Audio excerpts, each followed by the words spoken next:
Hello everyone. I'm Michael Sluydts from the Center for Molecular Modeling at Ghent University.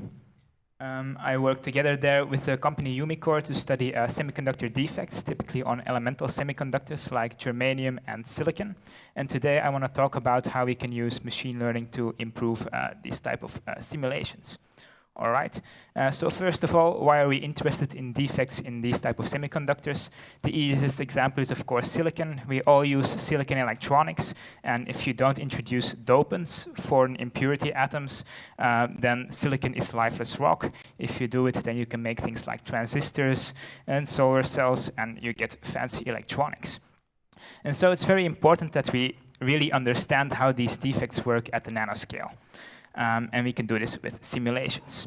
Now, these defects often occur in highly symmetric positions. Here are some examples. So I've separated these 6 defects in 3 families. In the first one, we just okay, I'm not seeing too much. But sure, so in the left family there, we effectively just add an extra atom to the diamond lattice, creating these 2 interstitial type defects. In the second family, you first remove an atom, creating a vacancy, and then either replace it, creating a substitutional defect, or put it next to it to create an interstitial vacancy pair. In the third one, we just remove 2 atoms and then place another one in its place, which is especially interesting if you have big defects.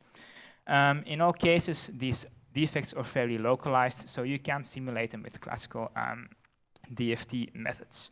I've done this in the past with high-throughput screening by putting 72 different elements on these 6 positions, both in silicon and germanium, and using 2 methods, the standard PBE functional and a hybrid functional HSE. The important thing here is that even if you have light systems, these are still 1,700 different systems, and to optimize them, we typically do around 20 simulations.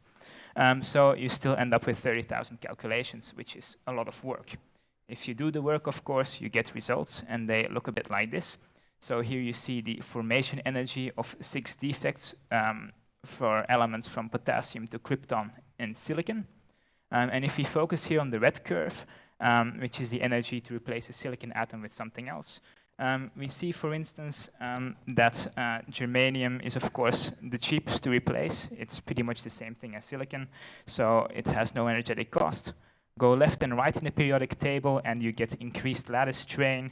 You get either a deficiency or an excess of electrons, and you can't compensate your dangling bonds anymore.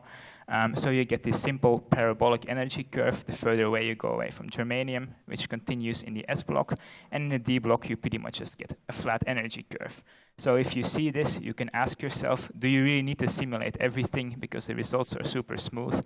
And it's not strange to imagine you can interpolate a bit in this kind of data. So that's why we go to machine learning. And so now I'm going to try to use machine learning to make the screening more efficient on a new situation where we have 2 of these substitutional defects next to each other. This increases the number of combinations to around 2,600, which is more than the previous dataset combined. The division by 2 here is due to the mirror symmetry in this type of position. All right, and so we're now not going to try to simulate everything, but just find the ones with the lowest energy, which are the ones you find in experiment.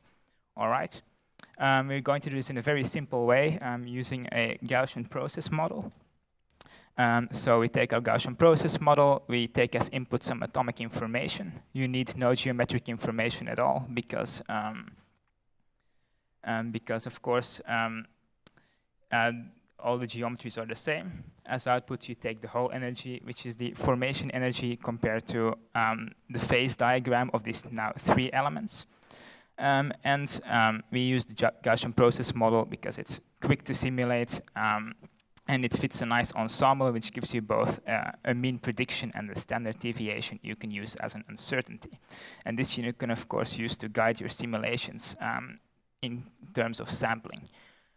So how does active learning work? You take your DFT simulations, generate some training data, put it in your Gaussian process model. At first, you don't have a lot of data, but you gradually start training it to improve. And then, of course, you link this back by using the predictions of your Gaussian process model to reprioritize your DFT simulations in some automated high-throughput software. In our case, we will use the probability that the energy of a defect is below a certain threshold. So gradually we go push the model towards, or push the simulations towards the low energy ones. All right, on to some results. But before I actually discuss them, maybe let's think about what we expect. So I already showed the energy of a single substitutional defect before, and of a pair you can just approximate it by summing the two substitutional defect formation energies together, which is modified by some kind of binding energy. But often this is not that big, so you can kind of intuitively already predict some things. So what do we see here now then? So these are the elements from hydrogen to radon on defect position A. Here, hydrogen to radon defect position B. It's of course symmetrical due to the geometry. And the lowest energy defects are those in the blue regions. And these are exactly what we saw before. So this is a valley around carbon, silicon, germanium, and tin and lead. So as you expect, the group 4 elements are the lowest in energy. And of course, the P block valleys here are now 2-dimensional. D block is again flat. And the highest energy defects are the alkali metals and noble gases because they're too big and they don't bond well. Okay, so this is pretty much what we expect, and it's nicely periodic, so the quality of the results looks decent. We took about 10% of the actual calculations to generate this, so that's quite nice. It's a speed above 10, and the quality seems pretty good. But of course, since we have a Gaussian process model, we can actually check the uncertainties, and we see here that the most certain points, which are these dark blue regions, match the lowest energy regions. So that's, of course, a nice thing. You will also see that there are some bad regions here, and if you see this, you can then ask yourself, do I want to do more simulations in this region, or there may be some calculations which went wrong, and so you have a good idea of where your model is failing and whether you really want to investigate that further or not. All right. Okay, these results are quite nice, but of course there are some problems with this, and the main problem is that we are not really looking at realistic situations. So these are all 0 Kelvin, highly symmetrical defects, and in reality, these defects, they vibrate, they diffuse around, and they interact with each other. So that's a lot of complexity that requires geometric information. Okay, so how do we solve this? By using more complex models, which can handle geometric information, and for this we typically use deep learning, because that's pretty much the only method which can handle really large amounts of data. So now we're going to go towards deep learning potentials. The deep learning potentials we typically used are based on the Schnedt family of models. So we put some kind of so we put the atomic species as a first input, which effectively looks up a numerical description vector, representation vector from an embedding layer. This is similar to the periodic table information we used for the Gaussian process model, but the model can now determine this vector itself.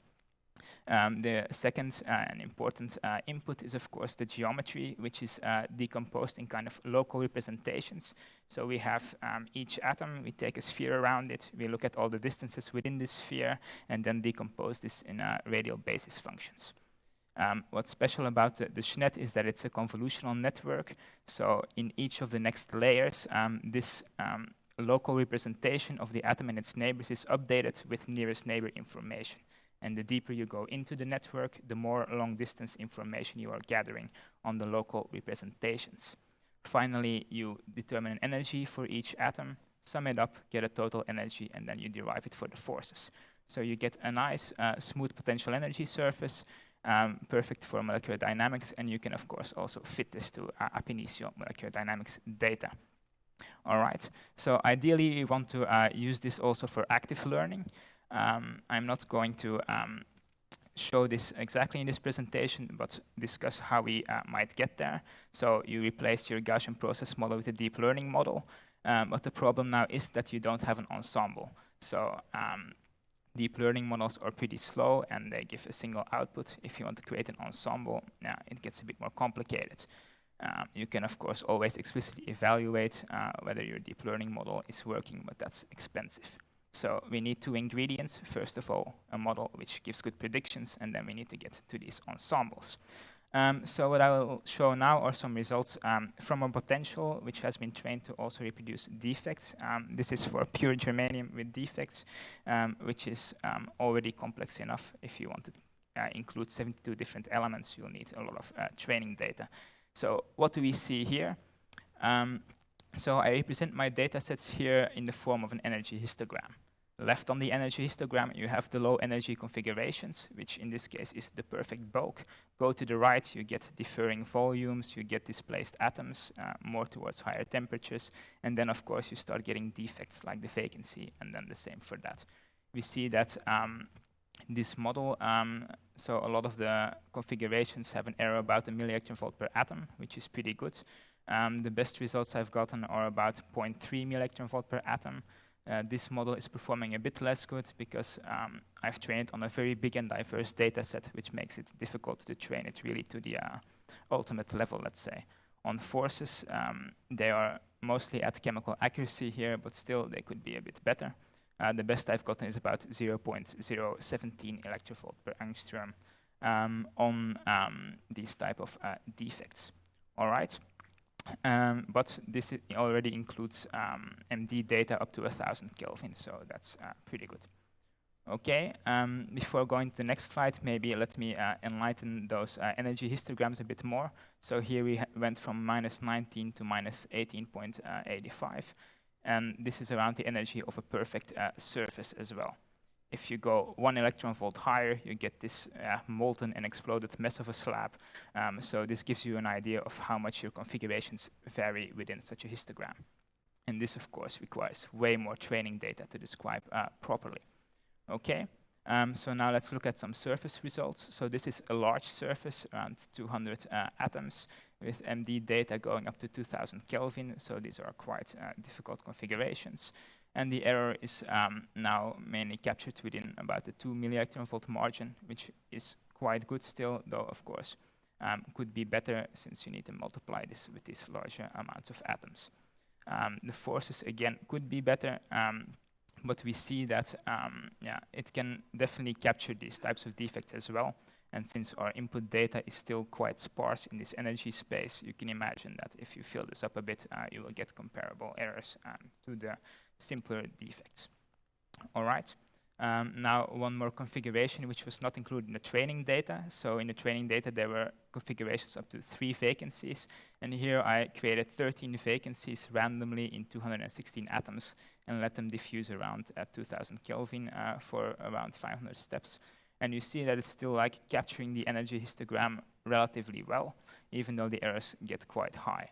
But there are no like crazy explosions in energy or something. So it shows that it already knows a bit about how, let's say, the configurations are ranked in energy, and likely if you include this kind of data in the input, you should be able to capture it. So that's quite motivating, but it does also show that if you have a lot of configurational freedom, you're going to have to include a lot of data. All right. Now to talk about uncertainty. To stop. So this is the molecular dynamics trajectory that we saw on the previous slide. 13 vacancies in 216 atoms, and I create an ensemble of simple deep learning potentials, 10 models, and plotted the distribution you get. So you see that there are indeed certain regions here in these sharp going up and down in energy regions, and towards the end that you have much larger error bars, and that the ensemble is also going way off the results.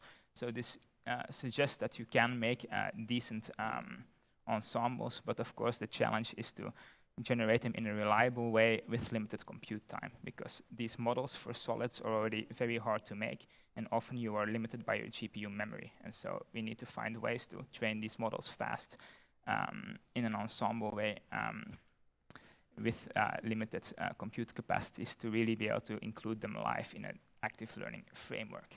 So to conclude, so studying defects is important for many solid-state applications, and active learning can really give you a great speed up. but we would like to start using these potentials to also look at the defect dynamics, which we can definitely do, but we need a lot of data. And then to go to really active learning, we're going to need some speed-ups in generating uncertainties for these types of models. So thank you for listening, and if you have questions, please ask.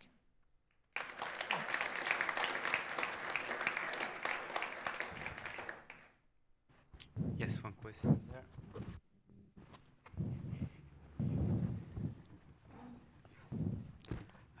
Thanks for the talk. What method did you use to create the ensemble when you talk about the deep learning part of your work? This is, well, we've been trying many different things, and in the future you will see some more research on that. This is just a simple ensemble of just 10 models, literally. But so there are like 10 different runs of, okay. Yeah. And the second question I had was a bit more technical. You said in the beginning that this active learning procedure that you have when you do Gaussian processes, then you can have some kind of software with which you can automate this process. And I wanted to know, like, is this your own software or? Yeah, so in the past I've written a high-throughput framework, and this is now integrated with a prediction framework as well. So you can, if you contact us, you can use that. Yeah, so it can generate these models automatically. Yeah. Yes. Thank you. I guess you will be interesting afterwards in phonons or something like that with defects. Would your neural net is predicting the energy? Wouldn't it be more efficient to directly predict the forces? Well, so we predict both the energy and the forces. The forces are, of course, analytical here, but since most of the training data is actually forces, I think you're pretty much already pushing it towards predicting the forces correctly, mainly. So you're predicting the energy and you're deriving the forces? Yeah, but you're propagating the error, You right? take the gradient of the entire model, and then you get the forces, and then in your loss function you have both the forces and the energy with a certain weight constant. Okay.